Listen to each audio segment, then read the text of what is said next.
आज का class 9th का है बायोलॉजी और चैप्टर नंबर 2 जो चल रहा था पिछले क्लास में भी चला था ऊतक। ऊतक भी पढ़ चुका है और 2 क्लास हो चुका है और अगला उसके बाद देखते हैं क्या है। उपास्थि है। क्या है? उपास्थि है। ये क्या है? उपास्थि है। तो देखते हैं उपास्थि क्या है। उपास्थि ऊतक है। ये जो उपास्थि ऊतक है, ये जो ऊतक है कॉन्ड्रियोब्लास्ट कोशिकाओं से बना होता है। कौन ऊतक? उपास्थि ऊतक कॉन्ड्रियोब्लास्ट ऊतक से कोशिकाओं से मिलकर क्या होता है? बना होता है। और इनमें जो होता है ना, इसमें मैट्रिक्स पाया जाता है और इस मैट्रिक्स में जो जमा जो पदार्थ होता है कॉन्ड्रिन प्रोटीन पदार्थ इसमें क्या रहता है? जमा रहता है। किसमें?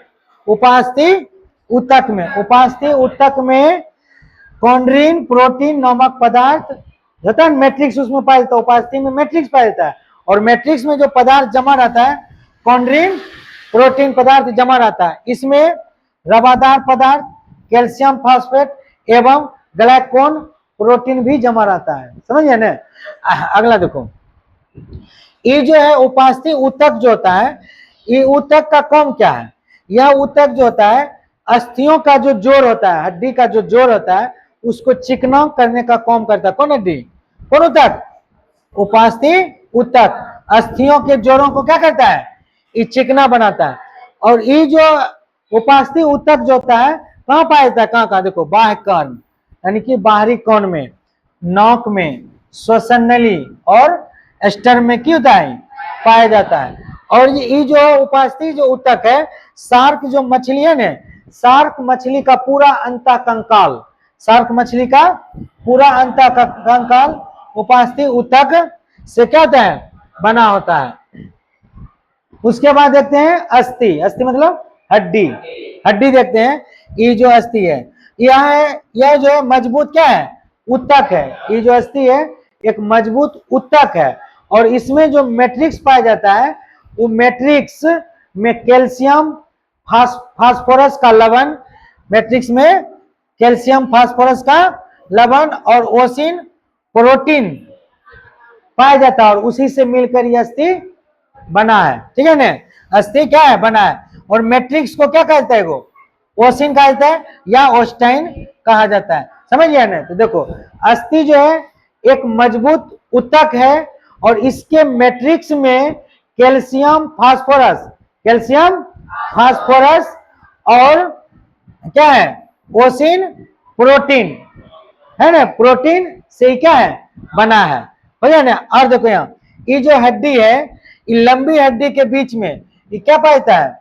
मज्जा गुहा पाया जाता है। लंबी हड्डी के बीच में मज्जा गुहा पाया जाता है और ये मज्जा गुहा होता है जिसमें कि समझिए एडिपोज ऊतक भरे होते हैं। ये जो ऊतक है इसमें कौन ऊतक भरल है? कौन है?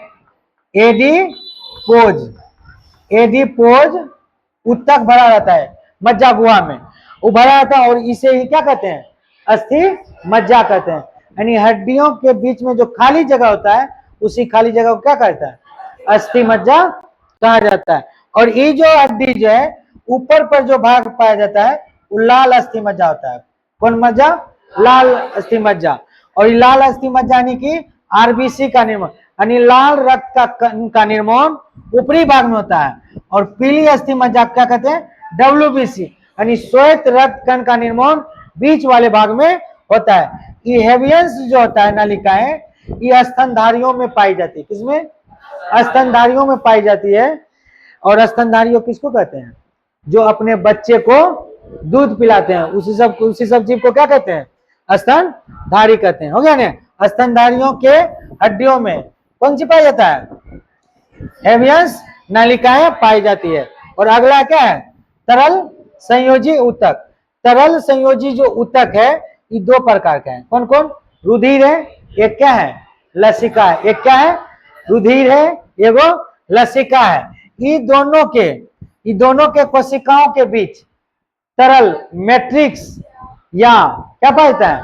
प्लाज्मा पाया जाता है। मैट्रिक्स या प्लाज्मा पाया जाता है। और अगले क्लास में चलेगा ब्लड, यानी कि अगले क्लास में चलेगा रक्त चलेगा। क्या चलेगा?